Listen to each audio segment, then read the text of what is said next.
Notebook IAS संस्थान में आप सभी लोगों का भरपूर स्वागत है। हम लोग उत्तर प्रदेश आरओ 2023 की श्रृंखला में बातचीत कर रहे थे और ये श्रृंखला क्रैश कोर्स से संबंधित है। इसमें हम लोग जीएस से संबंधित मुद्दों पे आज जिस सब्जेक्ट पे बातचीत करेंगे वो साइंस का एक पार्ट बायोलॉजी है, यानी कि जीव विज्ञान है। जीव विज्ञान से संबंधित मुद्दों पे हम लोग पूरी बातचीत करने वाले हैं। बायोलॉजी पार्ट को हम लोग आज पूरी डिटेल में देखने वाले हैं कि क्या क्या इससे संबंधित पहलू पे हम लोगों को ध्यान देना है। 2 मिनट केवल मैं आपको लेंगे इसका इंट्रो बताने के लिए, केवल 2 मिनट। अगर हम लोग बायोलॉजी देख लेते हैं, बायोलॉजी के बारे में, तो ये 2 शब्दों से सामान्यतः मिल के बना है। एक इसका शब्द आता है बायो और दूसरा जो है वो है लॉजी। बायो का जो शाब्दिक अर्थ होता है वो होता है लिविंग ऑर्गेनिज्म, लिविंग ऑर्गेनिज्म होता है। और लॉजी का जो मतलब होता है वो होता है स्टडी। यानी कि एक शब्दों में आपसे कोई कहे what is biology, what is the definition of biology, तो आप कहिएगा कि study of living organism that is called biology. यानी बायोलॉजी को जानने के लिए हम लोगों को क्या कहना पड़ेगा, इसका परिभाषा क्या होता है, तो आप कहिएगा स्टडी ऑफ, यहाँ लिखिएगा study of living organism that is called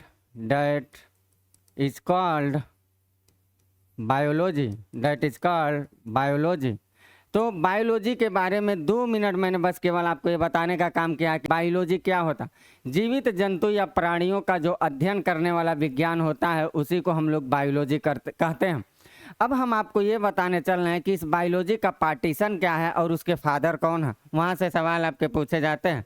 तो अगली बात हम लोग ये देखने की कोशिश करेंगे कि पार्ट ऑफ बायोलॉजी के बारे में हम लोग देखेंगे। पार्ट ऑफ बायोलॉजी क्या है, पार्ट ऑफ बायोलॉजी। तो पार्ट ऑफ बायोलॉजी में ऐसे बायोलॉजी के 2 ही पार्ट होते हैं जनरली, लेकिन हम लोग इसमें 3 पार्ट करके पढ़ेंगे और वो भी क्रैश कोर्स से ये चल रहा है, तो हर बातों को डिटेल में नहीं पढ़ेंगे। तेज़ी के साथ हम लोग कोशिश करेंगे कि सारी मुद्दों को टच करते चलें और आपके सवाल भी मिलते चलें। तो पहला जो इसका पार्टीशन है बायोलॉजी का, पहला पार्टीशन जो है वो है आपका जूलॉजी। दूसरा जो हम लोग पढ़ेंगे वो है बॉटनी और तीसरा जो हम लोग पढ़ेंगे वो है माइक्रोबायोलॉजी है। अब यहाँ एक चीज़ और बनता है, किसके फादर कौन है, ये सवाल एग्जाम में पूछे जाते हैं। तो उसको देख लिएगा, फिर मैं अपने मुद्दे पे सीधे आपको लेके चलता हूँ टॉपिक पढ़ाने के लिए। आज जिस मुद्दे पे मैं आपसे बातचीत करूँगा वो जूलॉजी से ही संबंधित, जूलॉजी को कवर कर लूँगा, फिर मैं आपको बॉटनी बताऊँगा और फिर मैं आपको माइक्रोबायोलॉजी बताऊँगा। ये सारी बातें जब मैं अपनी डिटेल की क्लास में आऊँगा तो वहाँ बताऊँगा। यहाँ मैं क्रैश कोर्स के हिसाब से आपकी सारी पेपर के प्रीवियस ईयर पेपर आधार पे ही बताने की कोशिश करूँगा, ताकि आपके क्वेश्चंस आपके एग्जाम में मिलने की संभावना ज़्यादा से ज़्यादा हो। अगर यहाँ देखा जाए बायोलॉजी के बारे में, तो सबसे पहली बात हम लोगों को ये जानना है कि what is the father of biology कौन है। फादर ऑफ बायोलॉजी के बारे में अगर पूछा जाए कौन है, तो उनका नाम आता है वो है अरस्तु। दूसरी सवाल ये आ जाएगा कि फादर ऑफ जूलॉजी कौन है। तो इसके बारे में भी, ये फादर ऑफ बायोलॉजी अगर कोई पूछेगा तो कहिएगा अरस्तु हैं। अगर फादर ऑफ जूलॉजी कोई पूछता है तो भी आप कहिएगा अरस्तु हैं। फिर इसके बाद आएगा फादर ऑफ बॉटनी के बारे में अगर आपसे कोई पूछता है, तीसरा बात, तो फादर ऑफ बॉटनी के बारे में आप बताइएगा बॉटनी कौन है। बॉटनी तो वो है थियोफ्रेस्टस। उसके बाद बॉटनी के भी हो गए। उसके बाद अगर आपसे पूछा जाता है कि फादर ऑफ माइक्रोबायोलॉजी कौन है, तो अगला सवाल आपका पूछा जा सकता है कि फादर ऑफ माइक्रोबायोलॉजी कौन है। तो फादर ऑफ माइक्रोबायोलॉजी के रूप में जो जाने जाते हैं उनका नाम आता है वो है लुई पास्चर। उनका नाम है लुई पास्चर। तो इतनी चीज़ तो आपको हमें इंट्रोडक्शन से संबंधित ये सब आपके सवाल हैं, ये याद रखना है। What is the father of biology, अरस्तु। What is the father of zoology, अरस्तु। What is the father of botany, Theophrastus. What is the father of microbiology, Louis Pasteur. Then now अब आपसे सवाल ये पूछा जाता है कि फर्स्ट टाइम बायोलॉजी वर्ड को यूज किसने किया। जो बायोलॉजी वर्ड है, शब्द है, इसको सबसे पहले यूज किसने किया था, ये सवाल आपसे पूछा जा सकता है। तो first time biology word use by Lamarck and Treviranus, that is answer. आपको ये कहना होगा फर्स्ट टाइम। अगली बात आपको ये लिख लीजिएगा कि first time biology word use by, उनका नाम लिख लीजिएगा, एक हैं लैंडमार्क और दूसरे हैं ट्रेविरेनस। तो ये आपको इंट्रोडक्शन, अभी मैंने आपको केवल आपको इंट्रोडक्शन बताया। अब मैं चलता हूँ अपने चैप्टर पे। हम जो आपको बायोलॉजी का ये स्ट्रक्चर बताया हूँ कि what is the definition of biology. तो बायो का मतलब मैंने बता दिया लिविंग ऑर्गेनिज्म, लॉजी का मतलब स्टडी, यानी study of living organism, that is called biology. फिर मैंने आपको बताया what is the part of biology. There is 3 part of biology. First is that zoology, and second is that botany, and third is that microbiology. Botany biology से संबंधित अगर कोई पूछे, father of biology अरस्तु, फादर ऑफ जूलॉजी अरस्तु, father of botany Theophrastus, father of microbiology Louis Pasteur, and first time biology word use by Lamarck and Treviranus. अब हम आपको लेके चलते हैं अपनी बातों पे। सबसे पहले हम बताने चल रहे हैं आपको जूलॉजी से संबंधित चैप्टर, और वहाँ से हम लोग पढ़ना शुरू करेंगे। जब मैं आपको जूलॉजी पढ़ा दूंगा, फिर मैं आपको बॉटनी बताऊंगा। जब मैं बॉटनी बता दूंगा, तब मैं आपको माइक्रोबायोलॉजी बताऊंगा। तो हम लोग अब चल रहे हैं पढ़ने के लिए क्या, जूलॉजी। हम लोग चल रहे हैं पढ़ने के लिए जूलॉजी, यानी कि हम लोग जंतु विज्ञान पढ़ेंगे, जंतु विज्ञान के बारे में। हम आपको बार बार कह रहे हैं कि ये क्रैश कोर्स है, उसी के हिसाब से हम क्लास को लेके चलेंगे। हर चीज़ों को विस्तार से आपको नहीं बताया जा सकता, क्रैश कोर्स है, उसके हिसाब से हम लोग चलेंगे। तो आप हेडिंग डाल लीजिएगा, जंतु विज्ञान से संबंधित हम लोगों को क्या क्या पढ़ना। तो जंतु विज्ञान से संबंधित जिन जिन मुद्दों पर हम लोग चर्चा करेंगे, पहले उसको हम लोग डाल लेते हैं हेडिंग के रूप में। यहाँ आप लिख लीजिएगा जंतु विज्ञान हम लोग ये पढ़ने चल रहे हैं, यानी कि जूलॉजी के बारे में हम लोग पढ़ने चल रहे हैं।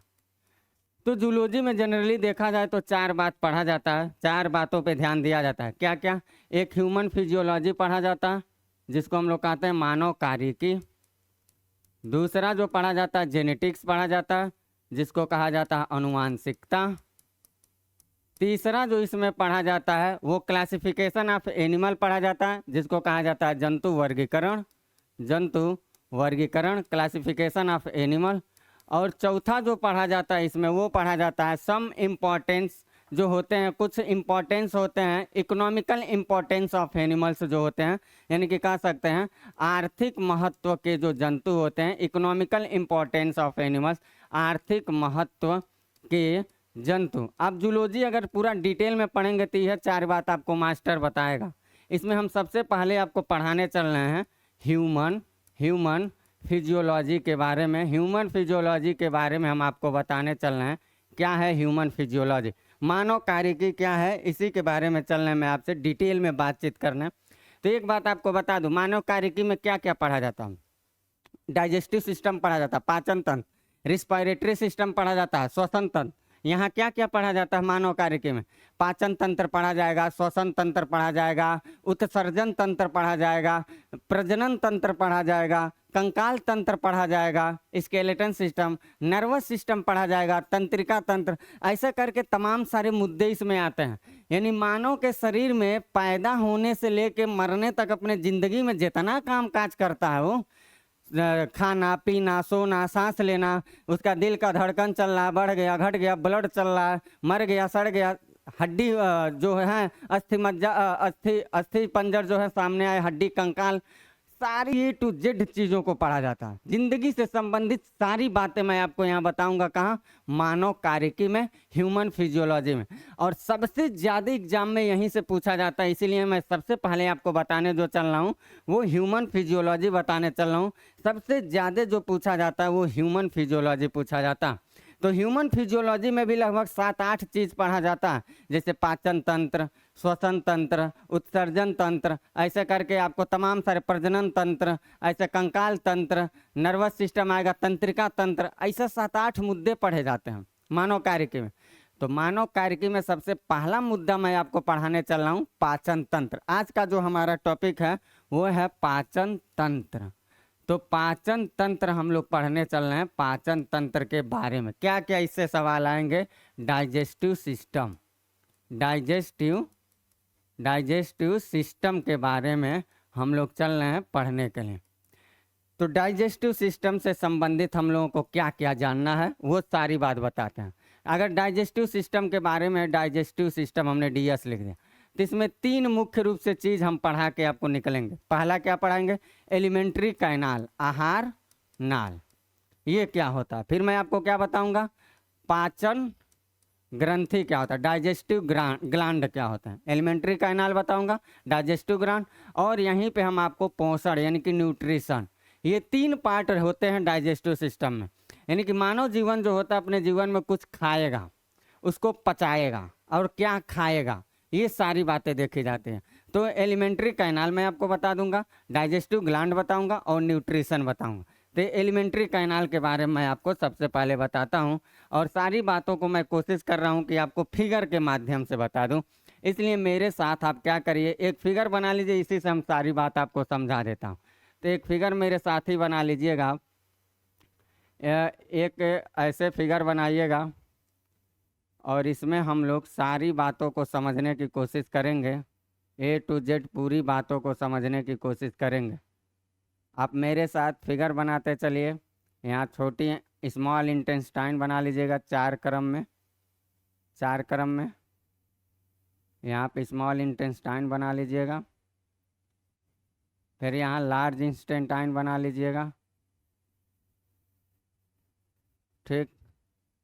लार्ज, इसको थोड़ा मैं जूम करता, बड़ा हो जा रहा है, छोटा करता, क्योंकि छोटा रहेगा तभी हम लोगों को समझ में आएगा। तो यहाँ हम लोग बना लेते हैं, छोटा सा फिगर बनाते हैं, ऐसे कर लीजिए। फिर स्टमक बना लेते, स्टमक, अमाशय। उसके बाद इधर हम बना लेते हैं लीवर और पित्ताशय बना लेते हैं। फिर उसके बाद हम लोग ले लेते हैं अग्नाशय, पेनक्रियाज के बारे में। फिर हम लोग आ जाते हैं अपने छोटी आंत से संबंधित मुद्दों पे, छोटी आंत को बना लीजिए। फिर उसके बाद हम लोग देखते हैं, छोटी आंत को बनाने के बाद हम लोग चलेंगे सीधे बड़ी आंत पे, लार्ज इंटेस्टाइन पे। लार्ज इंटेस्टाइन के पास आ जाइए, और लार्ज इंटेस्टाइन के बाद जो हम लोग देखेंगे वो अपेंडिक्स के बारे में देखेंगे। और यहाँ आप बना लीजिएगा, यहाँ डायफ्राम बना लीजिएगा। यह है हमारा मुंह, सब नाम लिख दे रहे हैं, अभी सारी बातों को डिटेल में बता देता हूँ। यहाँ है माउथ, मुंह। फिर यह है हमारा ग्रास नलिका, ग्रास नलिका। ये जो है हमारा, ये है डायफ्राम, डायफ्राम। ये जो है हमारा, यहाँ पे आप कर लीजिएगा ऐसे, ये ऐसे कर लीजिएगा ऐसे। ये जो है हमारा, इसको हम लोग कहते हैं स्टमक यानी कि अमाशय, अमाशय। ये जो है इसको हम लोग कहते हैं लीवर यानी कि यकृत। ये वाला जो हिस्सा इसको हम लोग कहते हैं पित्ताशय, पित्ताशय, पित्ताशय। फिर ये जो है इसको हम लोग कहते हैं अग्नाशय, अग्नाशय। पेनक्रियाज और गॉल ब्लेडर्स दोनों को लेफ्ट राइट कर लीजिएगा। फिर उसके बाद ये वाली जो हिस्सा है इसको हम लोग कहते हैं स्मॉल इंटेस्टाइन, छोटी आंत, छोटी आंत। ये जो हिस्सा है यहाँ से लेकर के ये जो हिस्सा है इसको हम लोग कहते हैं लार्ज इंटेस्टाइन, बड़ी आंत, बड़ी आंत। और यहाँ पे जो है, यहाँ पे हम लोगों को क्या मिलता है, यहाँ पे जो हम लोगों का मिलता है एनस, एनस। ये जो हिस्सा इसको हम लोग कहते हैं अपेंडिक्स, अपेंडिक्स कहते हैं। और इस पे हम लोगों को एक सर्किल मिलेगा, एक सर्किल मिलेगा जिसको हम लोग बोलते हैं मेजेंट्री, मेजेंट्री बोलते हैं, ये मिलेगा, इसको हम लोग बोलते हैं मेजेंट्री, मेजेंट्री।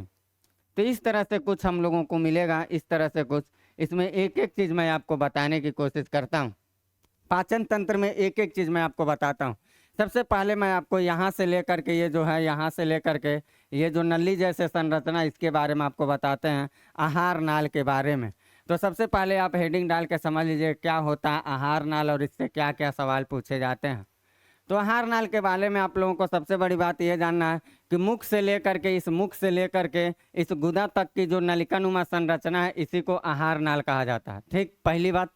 दूसरे नोट करते चलिएगा, मैं ऐसे बताते चल रहा हूँ। मुख से लेकर के गुदा तक नलिकानुमा संरचना क्या होगा? आहार नाल। दूसरी बात ये पूछा जाता है कि इसकी लंबाई कितना, सवाल पूछा जाता है। तो आहार नाल की जो लंबाई है वो लगभग लगभग 8 से 10 मीटर है। कितना है?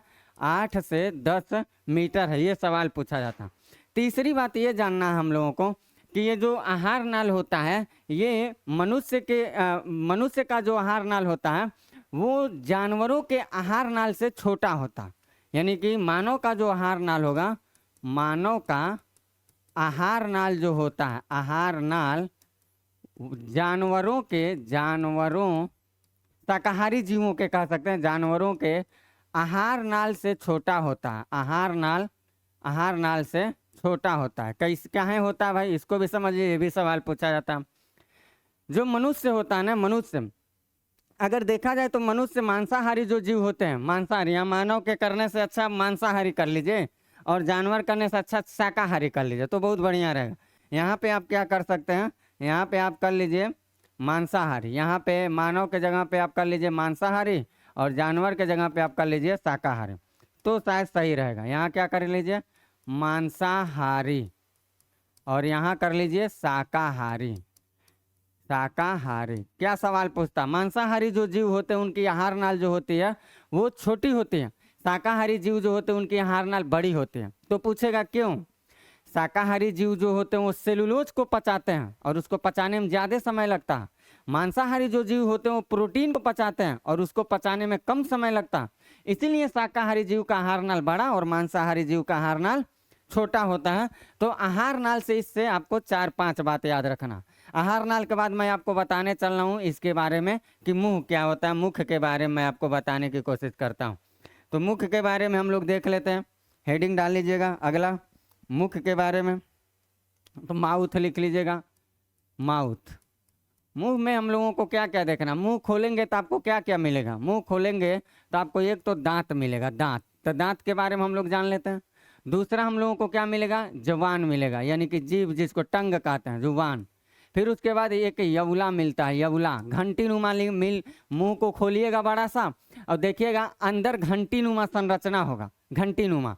तो वो 3 चीज़ ये मुंह में आएंगे, तीनों से संबंधित हम लोग जान लेते हैं तो मुंह हमारा कंप्लीट हो जाएगा। तो मुंह के अंदर अगर देखा जाए तो 3 चीज़ मिलते हैं। क्या क्या मिलते हैं भाई? दांत मिलेगा, जीभ मिलेगा और यवला मिलेगा। दांत को अगर देखा जाए तो दांत से क्या क्या सवाल पूछे जाते हैं उसको देख लेते हैं हम लोग, उसको देख लेते हैं। दांतों को अगर देखा जाए तो दांत जो होते हैं, हम पहले आपको बताने चल रहे हैं दांत के बारे में। तो दांत जो होते हैं उस दांत में 2 तरह के दांत होते हैं। एक अस्थाई दांत होता है, या ऐसे हम कह सकते हैं आयु के आधार पर, ऐसे हम कह सकते हैं दांतों को आयु के आधार पर, दांत आयु के आधार पर दांत के प्रकार। और फिर एक और हम इसी में पढ़ेंगे, आयु के आधार पर, कार्य के आधार पर दांत के प्रकार, कार्य के आधार पर दांत के प्रकार। ठीक। तो दांत में हम लोगों को 2 तरह की चीजें पढ़ना, एक तो उम्र के हिसाब से दांत कैसे होते हैं और एक काम काज के हिसाब से दांत कैसे होते हैं, दोनों सवाल पूछता है। तो आयु के आधार पर अगर देखा जाए दांत के प्रकार, तो आयु के आधार पर 2 तरह के होते हैं। एक होता है अस्थाई दांत और एक होता है अस्थाई दांत। जब लड़का पैदा होता है तो उसके मुंह में जो दांत होते हैं वो अस्थाई होते हैं, उसको गाँव में लोग मिल्क टीथ बोलते हैं, दूध के दांत बोलते हैं। फिर उसके बाद जब वो टूट जाएगा तो अस्थाई दांत आएगा और उसके बुढ़ौती तक चलेगा। अगर वो बदमाशी अपने ज़िंदगी में नहीं करेगा तो बुढ़ौती तक दांत रहेगा, और बदमाशी कर देगा तो बुढ़ौती से पहले ही टूट जाएगा। तो काहे बुढ़ौती से पहले टूटता है? उसके बुजुर्गावस्था से, अभी उसको मैं बता देता हूँ। तो आयु के आधार पे दांत को देखा जाए तो कई तरह के होते हैं। तो आपको कहना आयु के आधार पे दांत 2 तरह के होते हैं। एक होता है अस्थाई दांत, अस्थाई दांत, अस्थाई दांत। और अस्थाई दांत में आपको जानना है, इसको मिल्क टीथ कहते हैं, मिल्क टीथ बोलते हैं। ये याद रखिएगा, ये पूछ सकता है मिल्क टीथ, दूध का दांत किसको कहते हैं? कहिएगा अस्थाई दांत को कहते हैं। कहेगा कि जो अस्थाई दांत होते हैं उनकी संख्या कितनी होती है? तो कहिएगा संख्या जो होती है वो 15 से 20 होता है संख्या। लेकिन एक लाइन में अगर उत्तर आपको मांगेगा कि एक शब्द में बताइए कितना होता है, तो कहिएगा 20 होता है। फिर कहेगा कई साल तक ये दूध के दांत चलता है, ये आपसे उम्र पूछ सकता है। तो कहिएगा कि ये जो दूधे के दांत होता है ये इंसान पैदा होगा उसके बाद कुछ समय के बाद आएगा और लगभग लगभग 15 से 25 साल तक, 15 से 25 साल तक ये रह सकता है, टूट सकता है, लेकिन उससे पहले ही टूट जाता है, ऐसा होता। अब तो धीरे धीरे ग्लोबलाइजेशन आ रहा है, तो वैश्वीकरण में इंसान इतना ज़्यादा पिज्जा बर्गर मोमो इत्यादि चीज़ खा रहा है कि उसे सूरत 40 साल 50 साल में अटक जा रहा है, तो दूधे का दांत कहाँ रहेगा 25 साल, सवाल है ना। ये पहले के लोग जो होते थे वो एकदम तंदुरुस्त भोजन करते थे, शुद्ध खाना, उनके साथ ये लागू होता था नियम। आज का तो आदमी अभी देखेंगे कितना अपने दांत के साथ ही कबड्डी खेल जाता, अभी बुजुर्गावस्था नहीं, जवानी में ही दांत खत्म हो जाता, तो काहे होता भी, उस समस्या को भी मैं बता देता। तो दांत में देखा जाए आयु के आधार पर दांत दो प्रकार के अस्थायी दांत, जिसको मिल्क टीथ कहते हैं, 15 से 20 संख्या, सब याद रखना आपको, और 15 से 25 साल। इसी में दूसरा क्या होता है, अस्थायी दांत। मैंने आयु के आधार पर बताया दो तरह के होते हैं, तो दूसरा लिख लीजिएगा अस्थायी दांत। अस्थायी जो दांत होते हैं ये दो प्रकार के ना होते हैं, ये 4 प्रकार के होते हैं, तो लिखिएगा ये 4 प्रकार का होता है, 4 प्रकार का होता है। तो 4 प्रकार के कैसे होता है भैया, तो फटाफट मेरे साथ दनादन बना लीजिए एक फिगर, और जान लीजिए इस बात को भी, बना दीजिएगा ऐसे दांत मेरे साथ। और ये सपोज करिए आप ही का दांत है, और यहाँ ले लीजिए एक लाइन A1 2 3 4, 1 2 3 4, फिर उसके बाद ले लीजिएगा लाइन 1 2 3 4 के बाद आप ऐसे बना लीजिएगा, 1 2 3 4 के बाद ऐसे कर लीजिएगा। इस वाले हिस्से को हम लोग कहते हैं मोलर दांत, मोलर, मोलर, ये है मोलर। ये आपको पूछेगा कौन कौन दांत होते हैं, चढ़वक, अगर चढ़वक सब पूछा जाता है हिंदी में। मोलर ये जो हिस्सा है, ये वाला जो हिस्सा इधर, और ये वाला जो हिस्सा इधर, इसको कहते हैं प्री मोलर, प्री मोलर बोलते हैं। और यही जो है दांत एकदम ऐसे नुकीला, जैसे यहाँ देखिएगा, यहाँ मिलेगा आपको 2 ऊपर, इसको हम लोग बोलते हैं K9, क्या बोलेंगे, K9 दांत बोलते हैं। और हाई जो बीच का बच्चा, जो सामने का आपको दिखता है जब दांत दिखाते हैं कहीं हंसते हैं, तो इसको कहते हैं इंसाइजर, इसको क्या कहेंगे, इंसाइजर। इससे आपको 2 से 3 सवाल पूछता, 2 से 3 क्या पूछे। इंसाइजर जो मैंने लिखा है, काटने उठने का कोई चीज़ करेंगे तो इसी से आप काटेंगे। फिर उसके बाद K9 जो है, मान लीजिए किसी चीज़ को चीड़ फाड़ करना है, तो दांत कौन सा इस्तेमाल करेंगे, ये वाला। इधर देखिएगा एक यहाँ होगा, एक यहाँ सुई के तरह होगा, 2 दांत इधर होगा, तो ये चीड़ फाड़ करता है। ये मांसाहारी जीव में आता है, याद रखिएगा, सवाल पूछा जा चुका है। K9 दांत किस प्रवृत्ति के जीव को दर्शाता है, मांसाहारी। इसलिए बायोलॉजी ये कहता है कि मनुष्य शाकाहारी हो ही नहीं सकता। मनुष्य ये कहता है कि प्रकृति ने उसको ऐसा बना दिया है कि वो मांसाहारी ही होगा। अब भले बाबा जी लोग जो कहते हैं हम शाकाहारी हैं, लेकिन बायोलॉजी कहता नहीं, तुम शाकाहारी हो ही नहीं सकते। तो तुम्हारे अंदर प्रकृति ने मांसाहारी का लक्षण पहले ही बना दिया, क्योंकि तुम्हारे अंदर K9 दांत दे दिया। ठीक, तो ये इसके बाद इसमें हम लोग ये पीसने का काम करता है, चबाने का काम करता है, ये याद रखिएगा। लेकिन एक सवाल यहाँ हम लोगों को ये याद रखना, जो एग्जाम में पूछता है कि K9 दांत जो होता है, मांसाहारी जीवों के प्रतीक में कौन सा दांत होता है, तो कहिएगा K9 होता है, ये आपको याद रखना है। फिर इसके बाद हम लोगों को दांत को देखने के लिए 2 चीज़ और देखना। एक तो ये देखना है कि हाथी दांत, सवाल अक्सर पूछा जाता है हाथी दांत क्या होता है, तो हाथी दांत जो होता है इंसाइजर होता है। जो ये इंसाइजर है, ये इंसाइजर ही हाथी दांत होता है। हाथी दांत जो दिखता है हम लोगों को, हाथी का दांत जो होता है वो इंसाइजर दांत का ही प्रकार है। सीधे सीधे सवाल ये पूछा गया। इसके अलावा ये हम लोगों से पूछा जा चुका है सवाल कि दांत जो हम लोग पढ़ रहे हैं, दांत, मुंह को खोलिएगा, मुंह को जब आप खोलेंगे तो आपको 2 तरह का लेयर मिलेगा, 2 तरह का। कैसा मिलेगा जरा हमारे साथ देख लीजिए। मान लीजिए इस तरह से आपका मुंह है, ये हम बना दे रहे हैं 1 मिनट, और यहाँ है आपका ये सब दांत है, ये सब आपका दांत है, ठीक, राइट, ये सब आपका क्या है, दांत है। और ये जो है ये वाला जो हिस्सा, इसको आप कह सकते हैं मसूड़े हैं, मसूड़े हैं, ये वाले जो हिस्से हैं ये आपके मसूड़े चढ़े हुए, जिसको हम लोग कहते हैं इनेमल। और इसके नीचे आप देखिएगा ऐसे होगा, मुंह को खोल के या शीशा के सामने देखिएगा तो नीचे लाइनिंग ऊपर और नीचे भी आपको दिखाई देगा। तो ये जो होते हैं इसको हम लोग कहते हैं इनेमल। और ये जो होता है इसको हम लोग कहते हैं डेंटाइन। ये सब बात आपको याद रखना, डेंटाइन। ये इनेमल क्या होता है, इनेमल जो होता है, एक सवाल पूछेगा कि मानव के शरीर का सबसे कठोर पदार्थ क्या होता है। एकदम सवाल 1 बार नहीं, 2 बार नहीं, कईयों बार पूछा। मानव के शरीर का सबसे कठोर पदार्थ जो होता है वो इनेमल होता है। दांत के ऊपर देखिएगा लगा रहेगा। और मुंह को खोलिएगा, नीचे लाइन ऊपर और नीचे, जो जिसको हम गाँव में लोग कहते हैं अपने अपने भाषा में, इसको बोलते हैं कि मुंह के अंदर वाले हिस्से को, इसको हम लोग अपने भाषा में, पढ़ाई की भाषा में डेंटाइन कहते हैं। ऐसे रेखा जैसे होगा, शीशा में देखिएगा। अब मान लीजिए कोई व्यक्ति है, कोई आदमी है, और वो आदमी क्या कर रहा है, सुबह को निकलना ब्रश कर रहा। ब्रश हमेशा रगड़ रगड़ के नहीं करना चाहिए। अगर बहुत ब्रश को आप रगड़ के करेंगे तो दांत के ऊपर जो इनेमल होता है वो घिस जाएगा, और इनेमल घिस करके क्या होगा, मान लीजिए ये आपका ऐसे इनेमल है, इस तरह से इनेमल ये पूरा है, और यहाँ आपके दांत हैं, ये दांत हैं, और यहाँ डेंटाइन है। आप बहुत ब्रश को खींचेंगे तो ये जो इनेमल है ये धीरे धीरे धीरे धीरे क्या होगा, ये ऐसे पतला होता चला जाएगा, पतला एकदम हो जाएगा, एकदम पतला ये इनेमल, यानी मसूड़े आपके गल जाएंगे। और जब इनेमल एकदम पतला हो जाएगा तो कोई भी आप ठंडा चीज़ खाएंगे और कोई भी आप गर्म चीज़ खाएंगे तो ठंडा गर्म चीज़ खाने पे आपके दांत में होगा क्या, झंझनाहट जैसा लगेगा। और जब आपके दांत में झंझनाहट लगेगा तो इसको बोला जाता है कि ये आदमी सेंसिटिविटी रोग से पीड़ित हो चुका है। और ये सेंसिटिविटी जो रोग होता है, हो न हो उम्र के हिसाब से आपके दांत को उम्र से पहले गिरा सकता है। तो अगर जवानी में बहुत गलती कर देंगे तो बुढ़ौती में उसका क्या करना पड़ेगा, भुगतना पड़ेगा सजा। इसीलिए इंसान को बहुत ज़्यादा ग्लोबलाइजेशन का शिकारी नहीं होना चाहिए।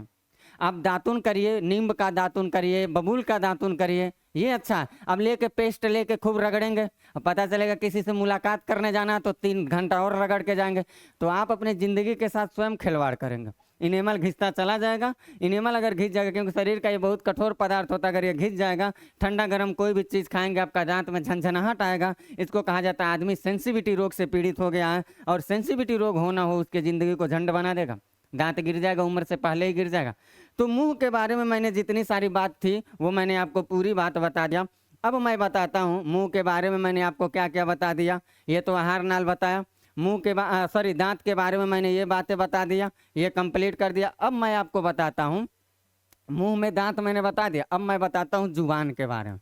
जुबान यानी जिसको हम लोग टंग कहते हैं, जीभ कहते हैं, जीभ। तो जुबान का इसके बारे में आपको क्या क्या जानना है यहीं पे देख लीजिएगा। आप ऐसे बना लीजिएगा, ऐसे जुबान हमारे साथ ही बना लीजिए, ऐसे जुबान हम लोगों का जो जीभ होता है, जिह्वा जिसको कहते हैं जिह्वा, वो ऐसे होता है, ये बंधा हुआ है, पैक है पीछे से, ये पूरा पैक है, ठीक। और इसमें हम लोगों को क्या करना है, जीभ को बना लीजिए, दनादन मेरे साथ ही बना लीजिए तो सही रहेगा। मेरे साथ ही जीभ बनाते चलिए, ऐसे बना लीजिए, ऐसे बना लीजिए, और यहाँ पे ऐसे बना लीजिए, यहाँ पे ऐसे बना लीजिए। और ये जो हिस्सा है, ये जो हिस्सा, ये एक जैसा मैं कर दे रहा हूँ। फिर उसके बाद मैं इस हिस्से को अलग कलर से कर दे रहा हूँ, ये हिस्सा। फिर उसके बाद मैं आपको ये जो हिस्सा है इसको अलग कर दे रहा हूँ, ये वाला हिस्सा ये अलग है।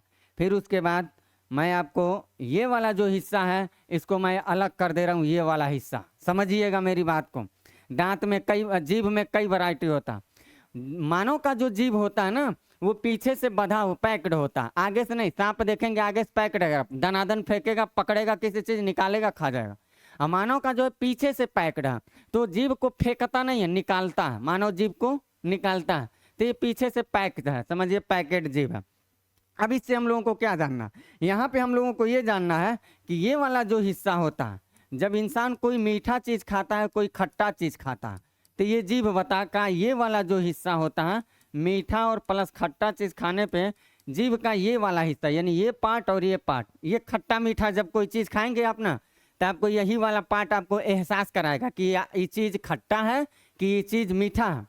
मान लीजिए जब आप कोई भी अगर आप मीठा खट्टा के अलावा अगर कोई एकदम शुद्ध मीठा चीज खाना चाह रहे हैं, तो जब ये जीभ के इस वाले हिस्से पे आएगा, जैसे आप चखते भी हैं, जीभ निकाल के ऐसे चखेंगे आप, तो जब इस वाले हिस्से पे आएगा तो आपको ओरिजिनल मीठा चीज के बारे में बताएगा, कितना मीठा चीज है।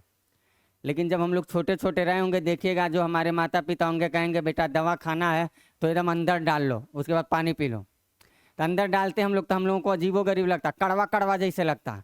तो ये जो हिस्सा होता है, ये ऊपर वाला, ये वाला, ये क्या करता है, कोई भी हम लोग जब कड़वा चीज़ खाते हैं, कड़वा स्वाद बताता है।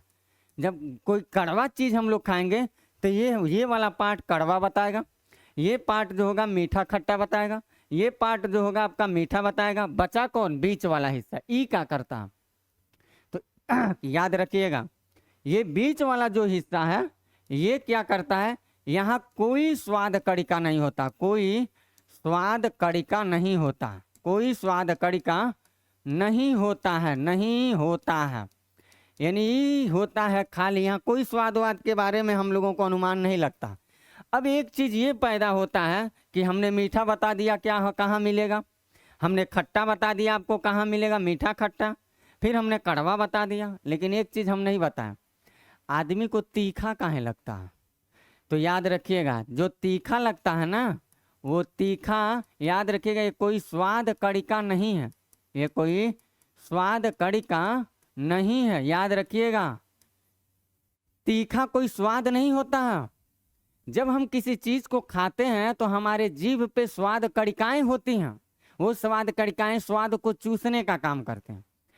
जब हम किसी चीज को अपने जुबान पे रखेंगे और वो स्वाद कड़िकाएं जब जलने का काम करती हैं, जब जलती हैं तो इंसान को तीखा लगता है। तीखा कोई स्वाद नहीं होता, याद रखिएगा। सीधे सीधे सवाल पूछता तो तीखा याद रखिएगा कोई स्वाद नहीं होता, बल्कि क्या होता, स्वाद कड़िकाओं का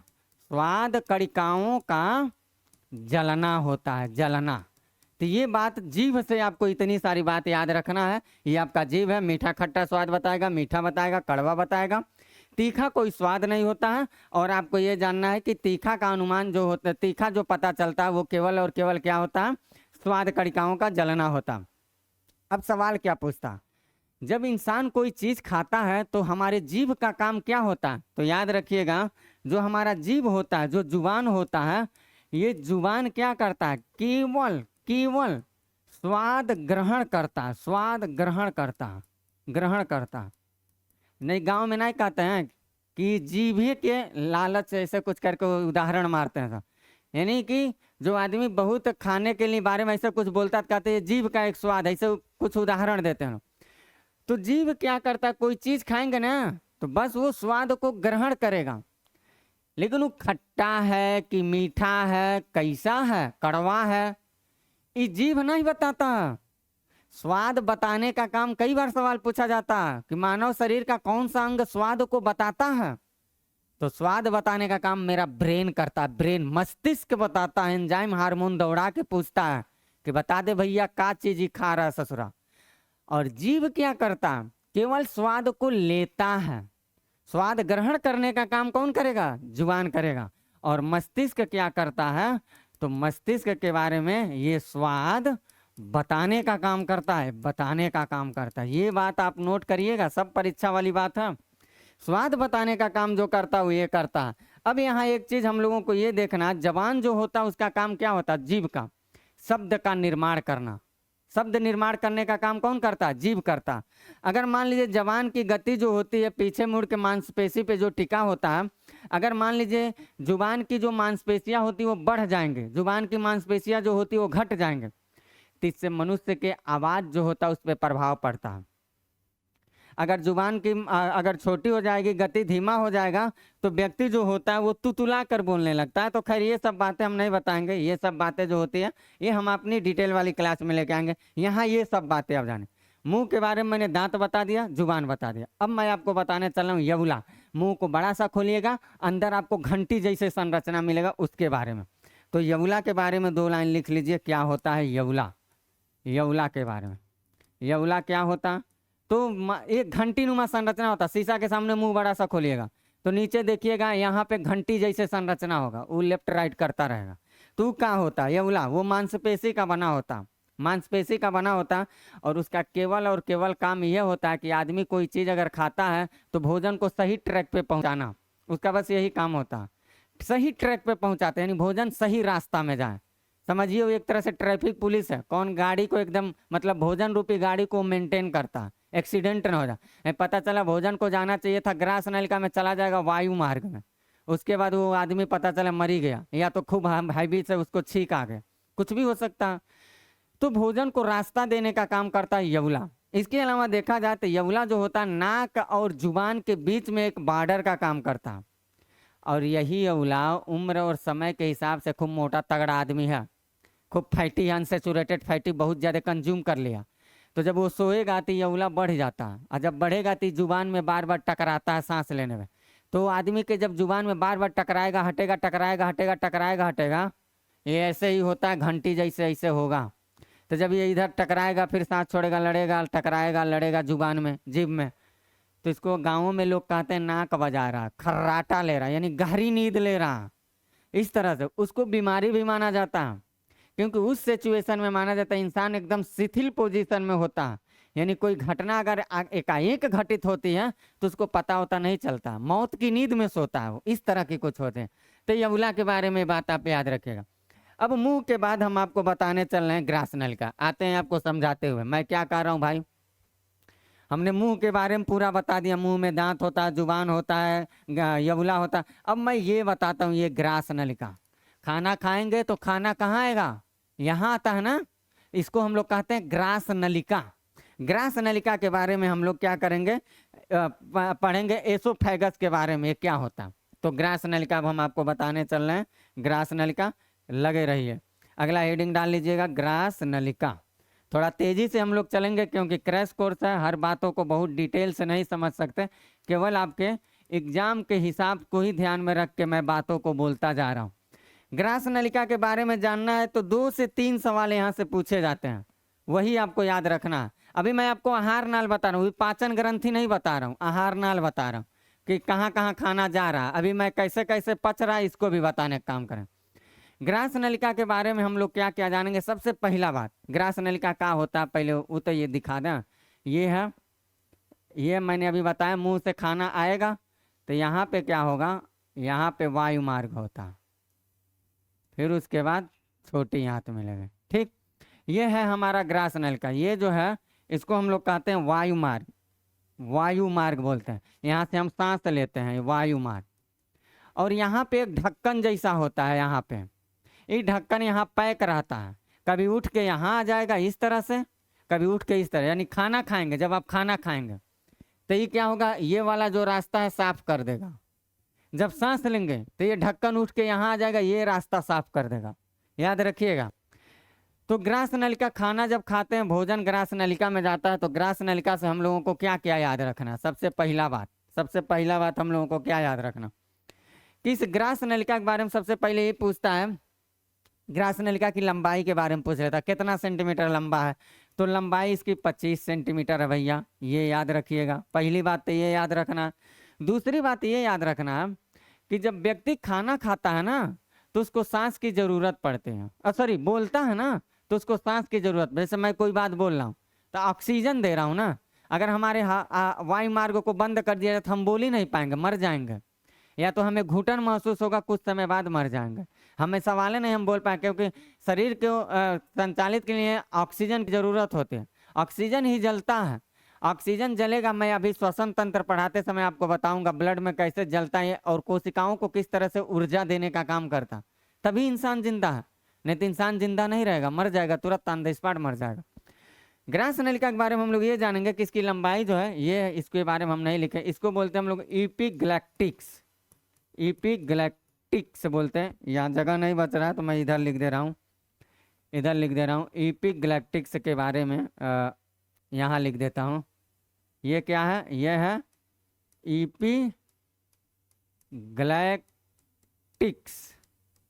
ये है, ये कहीं में लिख लीजिएगा इपिग्लैक्टिक्स। वो एक वाल्व होता है, ढक्कन होता है, वो कभी वायु मार्ग पे जाएगा, कभी ग्रास नलिका पे आएगा। व्यक्ति अगर खाना खाते समय बोलता है तो देखिएगा उसके साथ कुछ घटना घटित होता। इसकी लंबाई याद रखिएगा 25 सेंटीमीटर। खाना खाते समय क्या होता है, व्यक्ति को सांस की जरूरत होती है, और जब मान लीजिए आप खाना खा रहे हैं, मेरी बात को जरा गौर से समझिएगा अपने स्वास्थ्य के लिए।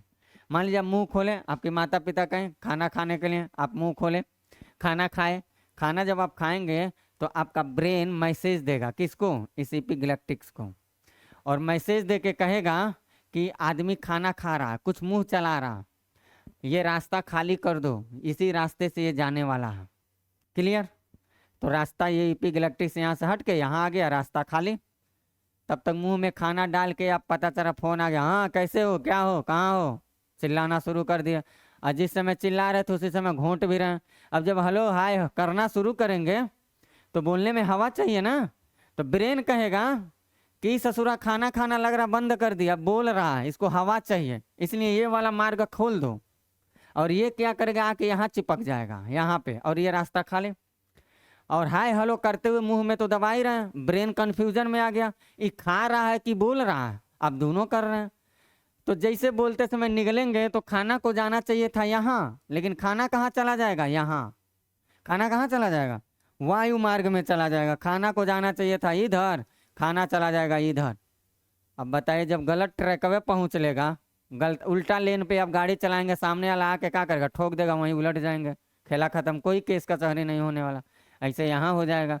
इनको जाना चाहिए था इधर, ये ससुरा चला गया इधर, आके इसी में बैठ जाएगा। अब हवा तो आ ही नहीं पाएगा। अब आदमी को क्या होगा? घुटन होगा, क्योंकि हवा वाला जो है नली, उनमें तो जाके खाना बैठ गया उसके गलती की वजह से। तब हमारा ब्रेन कहेगा, किससे? ब्रेन हमारा इसके पास मैसेज भेजेगा, समझिए इसके पास व्हाट्सअप मैसेज करेगा, कोरियर कर देगा, धनाधन। कोरियर नहीं करेगा मतलब सूचना देगा, एंजाइम फेंकेगा, और वो आके इस डायफ्राम को मैसेज देगा। क्या मैसेज देगा? कहेगा कि वायु मार्ग में भोजन फंस चुका है, तो ये डायफ्राम क्या करेगा? कॉन्स्ट्रक्शन रिलैक्सेशन, कॉन्ट्रैक्शन रिलैक्सेशन करेगा, और तेजी से करके हवा को पंप करेगा, और पंप करके ऑन द स्पॉट तेजी के साथ फेंकेगा। तेजी के साथ जब फेंकेगा तो आदमी क्या, यहाँ से हवा तेजी के साथ जब फेंकेगा तो भोजन बाहर आ जाएगा, और खूब तेज आदमी को छींक आएगा। यहाँ छींक लिखिएगा, आदमी को क्या आएगा? छींक आता है, जो बहुत तेज छींक आता है, यहाँ लिख लीजिएगा। जो छींक आता है तेजी से, वो कई कारण से आता है, लेकिन जब ग्रास वायु मार्ग में खाना फंस जाता है तो भी बहुत तेजी से क्या होता है? छींक आ जाता है। तो ये बात याद रखना। फिर यहाँ पे क्या होता है? यहाँ पे प्रोटीन का एक लेयर मिलता है, ग्रास नलिका में ही यहाँ पे प्रोटीन का लेयर मिलता है। ये प्रोटीन का लेयर जब कोई चीज़ हम खाएंगे तो इसको मुलायम करता है। कोई चीज़ अगर आ रहा है तो उसको क्या करता है? मुलायम करता है। अब मान लीजिए बाहर से दौड़ के धूप से आए, पानी भी नहीं पिए, और खाना को चबा भी नहीं रहे हैं, और ली लेना शुरू कर दिए, तो ये प्रोटीन जो होगा उसको मुलायम कर ही नहीं पाएगा। और जब मुलायम ही नहीं होगा तो इसी में खाना फंस जाएगा। और जब खाना फंस जाएगा तो आप कहेंगे, माता पिता जो कोई भी रहेंगे क्या बोलेंगे? कहेंगे जल्दी जरा पानी दे देना भाई, मर रहा हूँ मैं। यानी गर्दन आपका काम है नहीं करे, तो आपको पानी पिलाया जाता। फिर ये मुलायम करेगा। जब पानी पियेंगे तो फिर आपको क्या करेगा? ब्रेन आपके इसको मैसेज देगा, डायफ्राम को, जो डायफ्राम मैंने पहले बताया, इस डायफ्राम को मैसेज देगा। डायफ्राम फिर कॉन्ट्रैक्शन रिलैक्सेशन करेगा, भोजन को कभी ऊपर फेंकेगा, कभी नीचे लाएगा, ऊपर फेंकेगा, नीचे लाएगा, और इस तरह से भोजन ऊपर नीचे जाके इस प्रोटीन से क्या होगा? मिल जाएगा। और जब प्रोटीन से मिल जाएगा, मुलायम हो जाएगा, तब आसानी से नीचे चला जाएगा। तो ग्रास नलिका से संबंधित आपको इतनी सारी बातों को याद रखना है, इतनी सारी बातों को आपको क्या करना है? याद रखना है। फिर अब हम आपको बताने चल रहे हैं अमाशय के बारे में। अमाशय, ग्रास नलिका में पाचन वचन नहीं होता, अभी हम पाचन पढ़ाते समय बता रहे हैं, पाचन ग्रंथि पढ़ाते समय। अब हम लोग क्या देखेंगे? अब हम लोग देखने चल रहे हैं, अब यहाँ पे नोट करिएगा अमाशय के बारे में। अमाशय, अमाशय देखते हैं हम लोग। हम क्या क्या आपको बता दिए, रिकॉल करवा दे रहे हैं भाई। यहाँ आइएगा, मैं आपको क्या बताया हूँ? मैं आपको मुंह बता दिया, ग्रास नलिका बता दिया, खाना अब कहाँ आ गया? अब खाना आएगा अमाशय के पास। अब मैं अमाशय के बारे में बताने चल रहा हूँ। अब मैं आपको क्या बताने चल रहा हूँ? स्टमक के बारे में बातचीत करने चल रहा हूँ। स्टमक क्या होता? तो स्टमक भाई देख लीजिए, बड़े प्यार से स्टमक को ऐसे बना देना है, बहुत प्यार से, कुछ करना वरना नहीं है। और इधर आप ये ले लीजिए, स्टमक को आप यहाँ पे आराम से प्यार से बड़े बना लीजिए। यही है हमारा स्टमक। इससे संबंधित हम लोगों को क्या क्या जानना है? इससे संबंधित क्या क्या जानना?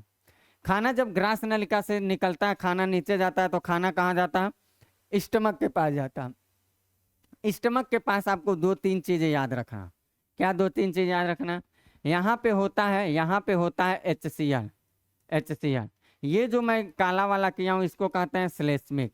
इसको हम लोग बोलते हैं श्लेष्मिक लेयर, झिल्ली बोलते हैं, श्लेष्मिक झिल्ली बोलते हैं, झिल्ली कर लीजिए, श्लेष्मिक झिल्ली कहते हैं, झिल्ली यानी कि म्यूकस लेयर कहते हैं इसको, म्यूकस लेयर। यहाँ HCl होता है। अमाशय का काम क्या क्या होता है? सबसे पहली बात, ग्रास नलिका से जब खाना अमाशय के पास जाता है तो सबसे पहली बात तो आपको ये याद रखना है कि 4 से 5 घंटा तक यहाँ खाना रहता है। 4 से 5 घंटा यहाँ रहेगा, पहली बात। दूसरी बात हम लोगों को ये देखना है कि जो ये HCl होता है, ये HCl क्या करता है? ये HCl और श्लेष्मिक लेयर ये क्या करते हैं? म्यूकस लेयर ये कुछ करते उरते नहीं है, लेकिन इनका बहुत बड़ा रोल होता है। अगर ये ना रहे तो बहुत ज़्यादा समस्याएं उत्पन्न करा सकते हैं। कैसे? जब हम लोग कोई भी चीज़ खाते हैं, तो कोई भी चीज़ जब हम लोग खाते हैं तो खाना मुंह के रास्ते सीधे ग्रास नलिका जाएगा, और ग्रास नलिका के बाद स्टमक के पास आएगा। खाने में हम लोग मांसाहारी भोजन भी कर सकते हैं, शाकाहारी भोजन भी कर सकते हैं।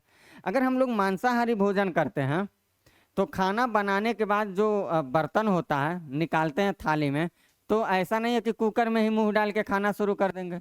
कुकर से आप निकाल के थाली में लाएंगे, थाली से हाथ से लेंगे मुंह में डालेंगे। तो कुकर से लेके मुंह तक का जो खाना का सफ़र होता है वो वायुमंडल में चलता है। वायुमंडल में तमाम सारी बैक्टीरिया होते हैं। अब वो बैक्टीरिया तो आपकी ज़िंदगी को क्या करने वाले हैं, डिस्टर्ब करने वाले हैं। तो उससे बचाने के लिए HCl बैठा होता है। पहले HCl का हम लोग काम देख लेते हैं क्या क्या करता है। HCl क्या क्या करता है। सबसे पहली बात, खाना के साथ जितने सारे जीवाणु विषाणु जाएंगे उनको जगह पे ही मार के ख़त्म कर देगा, ऑन द स्पॉट जगह पे ही ख़त्म कर देगा। दूसरी बात, खाना को पचाने में काम करता है। तीसरी बात, ये HCl जो होता है ये जब आदमी मुंह अपना चलाना शुरू करता है, जब मुंह चलाना शुरू करेगा आदमी, तो ब्रेन जो होता है इसको मैसेज दे देता है कि मुंह आदमी चला रहा है, तुम एक्टिव हो जाओ, कुछ आ रहा है, पचाना है। HCl एक्टिव हो जाता है। अब मान लीजिए आपने खाना खाया, मुंह चला करके उसको थूक दिया, खाया ही नहीं, तब क्या होगा? तब वो HCl एक्टिव होकर फिर शांत हो जाएगा।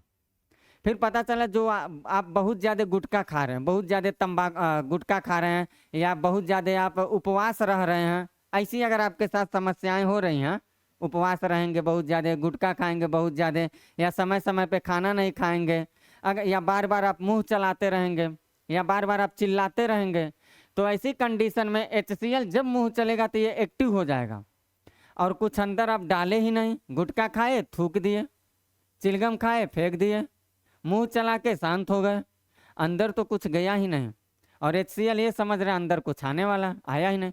तो HCl बार बार एक्टिव होगा। जैसे मेरा मुंह चल रहा है ना, HCl एक्टिव है, शांत हो गए, शांत हो गया। अब HCl जब बार बार एक्टिव होगा, बार बार एक्टिव होगा, तो ये क्या करेगा, एक आध बार उबाल मार देगा। अगर उबाल मारेगा तो ये सीधे आके इसी ग्रास नलिका में गिर जाएगा, और जहाँ गिरेगा वहाँ घाव बना देगा। और जब घाव बना देता तो उसको कहते हैं अल्सर रोग हो गया आदमी, उसको कहते हैं अल्सर रोग हो गया। तो ये रोग के बारे में याद रखिएगा, पूछा जाता है।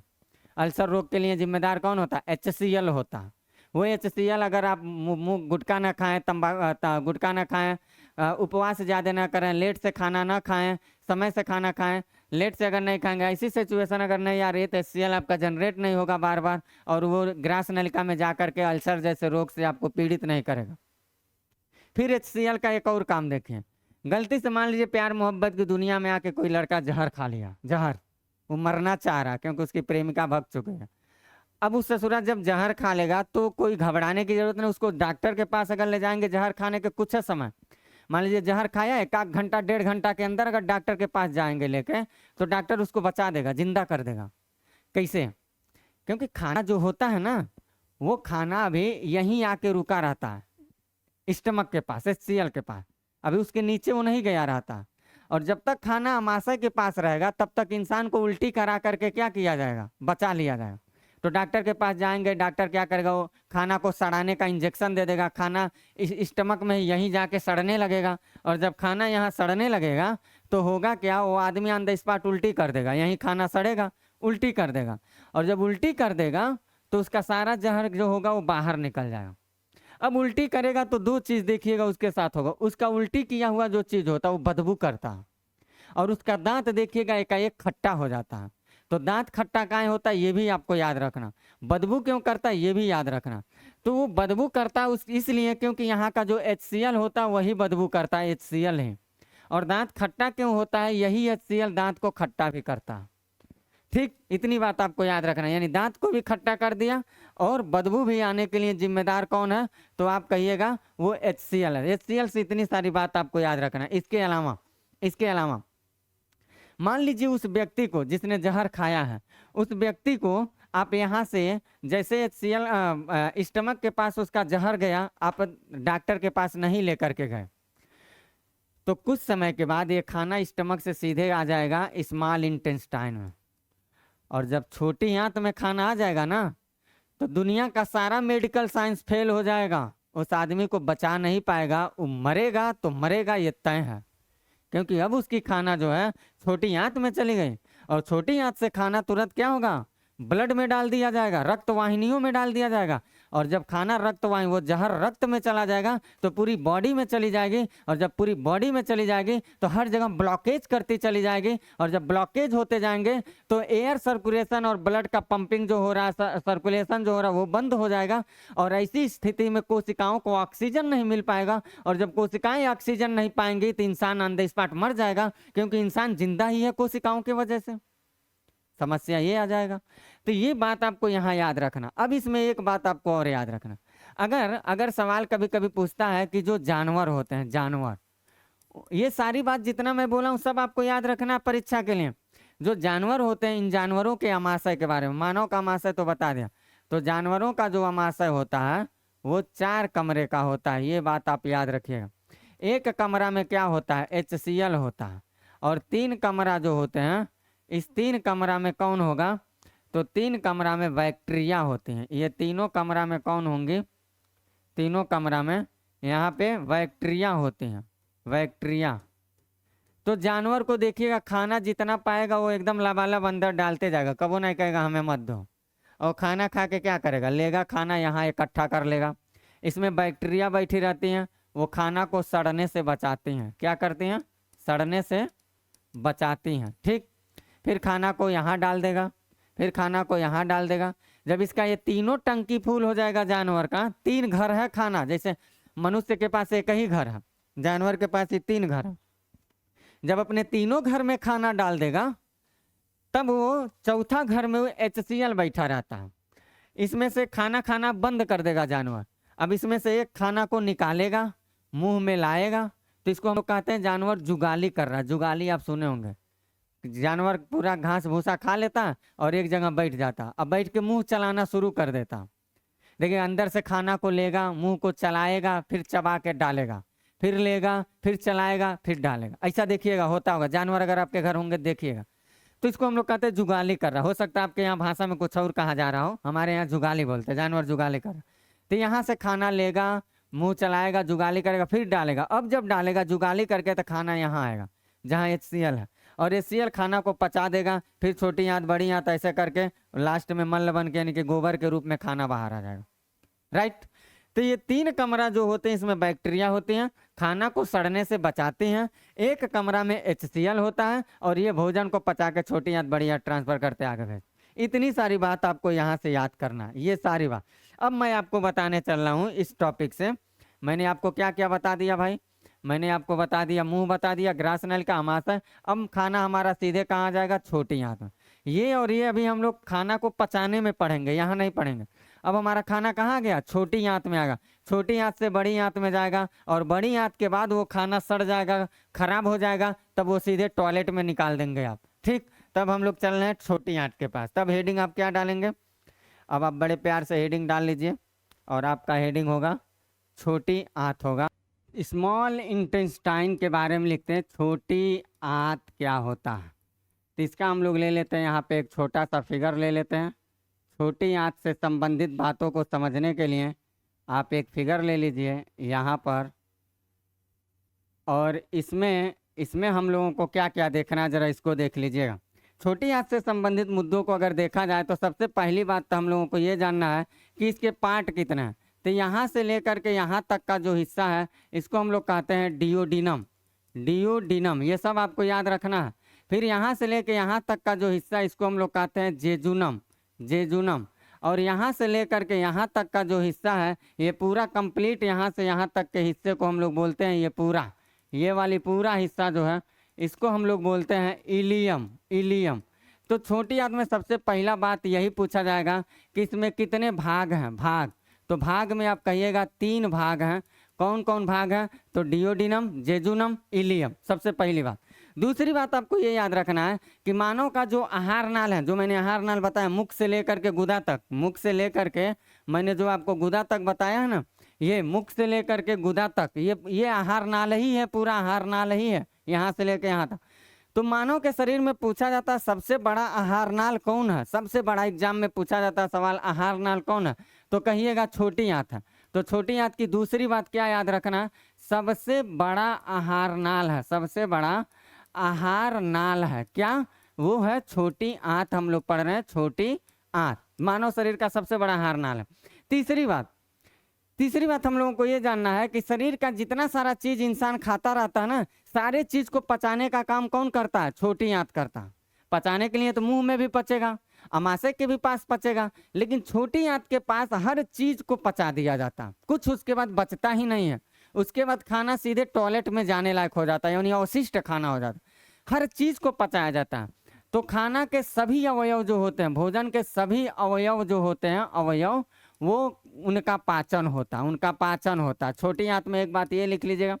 फिर इसके बाद आप ये छोटी आंत में जानिएगा कि शरीर का हर चीज खाया हुआ कहाँ पचेगा? छोटी आंत में पचेगा। और सवाल कभी कभी ये पूछता है कि छोटी आंत में सबसे अंतिम रूप से पाचन कहाँ होता है? तो छोटी आंत में सबसे पहले डिओडिनम पचाता है, डिओडिनम पचाने के बाद जेजुनम को भेज देता, जेजुनम पचाने के बाद सीधे इलियम को भेज देता, और इलियम पचा के सीधे बड़ी आंत को दे देता।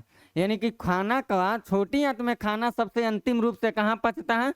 तो कहिएगा इलियम में एकदम अंतिम रूप से खाना पचता है, अंतिम रूप से पचता है। यानी एक सवाल और आपका बना कि छोटी आंत में खाना का अंतिम रूप से पाचन कहाँ होता है? तो कहिएगा इलियम में होता। फिर आपसे एक सवाल और पूछेगा कि जो खाना पच जाता है उस खाना का अवशोषण कहाँ होता है? यानी कार्बोहाइड्रेट, प्रोटीन, फैट, ये जितने सारे चीज हम लेते हैं उसको चूसा कहाँ जाता है, सोखा कहाँ जाता है? तो छोटी आंत में। यहीं पे होती हैं रक्त वाहिनियाँ। यहाँ पे क्या होंगे? रक्त वाहिनियाँ होंगे। जितना चीज आप खाए रहेंगे, आलू गोभी टमाटर, जितना चीज मुर्गा बकरा जो भी खाए रहिए, वो सारा चीज चलते पचते आएगा। जब छोटी आंत में आएगा तो यहाँ पे इलियम वाले पार्ट में अंतिम रूप से उसको पचा करके जो भी मुर्गा बकरा आपने खाया है, करेला भिंडी जो भी कुछ भी खाए हैं, उसको चूस के उसमें से कार्बोहाइड्रेट, प्रोटीन, फैट जो भी है उसको निकाल के इस रक्त वाहिनी को दे दिया जाएगा, और ये रक्त वाहिनी सीधे ब्लड में डाल दिया जाएगा। यानी कि आपको ताकत मिलेगा। यानी वो खाना ऐसे हो गया। और खाना का जो रूप है उसको ट्रांसफर कर दिया जाएगा यहाँ, अभी उसको हम लोग पढ़ेंगे, वो सीधे टॉयलेट में भेज देंगे। तो एक बात तो ये याद रखना, शरीर का सबसे लंबा पाचन तंत्र मैं रिकॉल करवा देता आपको। छोटी आंत के कितने part? 3 part, duodenum, jejunum, ilium.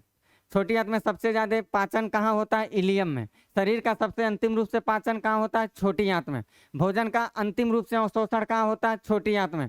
भोजन को रक्त वाहिनियों में कहाँ से डाला जाता है? छोटी आंत से। ये सारी बातें आपको याद रखना है। और कहेगा शरीर का सबसे लंबा पाचन तंत्र कौन है? छोटी आंत है। फिर कहेगा शरीर का सबसे लंबा आहार नाल कौन है? छोटी आंत है। फिर कहेगा छोटी आंत की लंबाई कितनी है? तो कहिएगा 6 से 7 मीटर इसकी लंबाई है।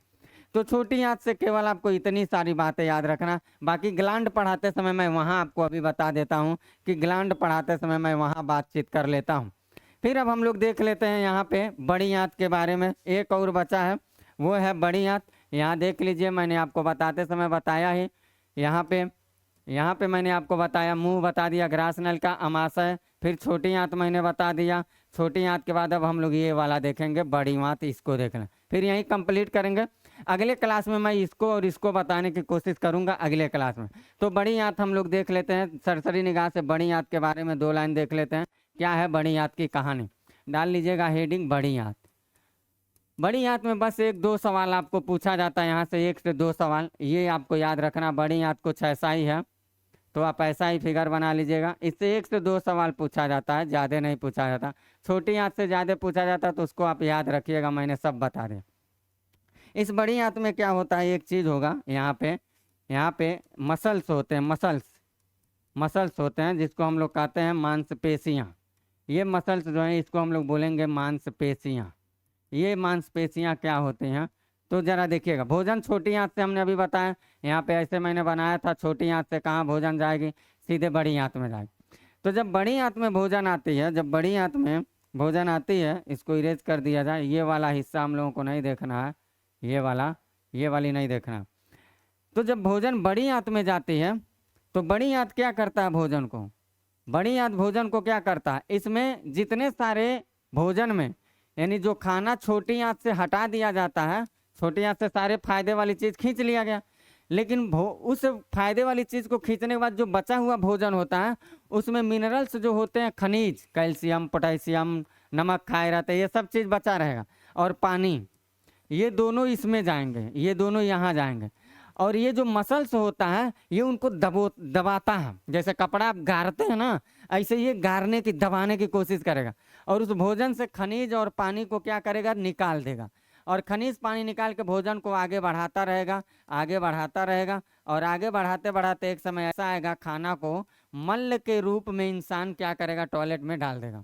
ठीक, तो खाना का ये प्रोसेस होता है। यहाँ पे एक चीज और आपको देखना, ये जो हिस्सा है मैंने बताया था अपेंडिक्स, याद रखिएगा, यहाँ से एक सवाल पूछता रहता है। ये अपेंडिक्स जो है, पहले जब मनुष्य हरा पेड़ पौधा खाता था तो भोजन इसी अपेंडिक्स में पचाता था, लेकिन आज गलती से अगर अपेंडिक्स में भोजन चला जाएगा तो यहाँ भोजन जाके सड़ जाएगा, और सड़ने के बाद जब वो ब्लास्ट करेगा तो इंसान का ऑन द स्पॉट मौत हो जाएगा। तो आज अपेंडिक्स में खाना न जाए इसके लिए इलाज होता। तो अपेंडिक्स में खाना नहीं, पहले इंसान सेलुलोज पचाता था। पहले पहले का जो मानव था, जब घास भूस खाता था, पेड़ पौधे पे रहता था, तो सेलुलोज पचाता था, तब ये अपेंडिक्स में पचाता था, लेकिन आज नहीं पचाया जाता। एक बड़े मजेदार बात यह है कि खरगोश जो है अपने भोजन को यहीं पचाता है, अपेंडिक्स में।